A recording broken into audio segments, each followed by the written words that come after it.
আসসালামু আলাইকুম রহমতুল্লাহ। আমরা আগের ক্লাসে মাখরাজ 1 থেকে 6 পড়াইছি। এখন আজকে 7 থেকে 10 নম্বর আমরা পড়ব ইনশাআল্লাহ।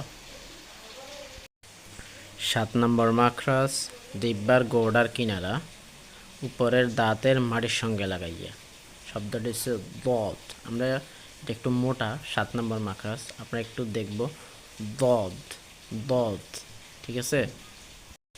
8 নম্বর মাখরাজ, জিহ্বার আগার কিনারা সামনের উপরের দাঁতের মাড়ির সঙ্গে লাগাইয়া। দাঁতের মাড়ির সঙ্গে লাগাইয়া, ঠিক আছে। দাঁতের মাড়ির সঙ্গে লাগাবেন লাম। দেখেন জিহ্বার আগা দাঁতের সামনের উপরে দাঁতের মাড়ির সঙ্গে লাগবে লাম লাম, উচ্চারণটা দেখেন লাম। 9 নম্বর মাখরাজ, জিহ্বার আগা তার বরাবর উপরে তালুর সঙ্গে লাগাইয়া। 9 নম্বর মাখরাজ হচ্ছে কি জিহ্বার আগা তার বরাবর উপরে তালুর সঙ্গে লাগাই, এটা হচ্ছে 9 নম্বর মাখরাজ।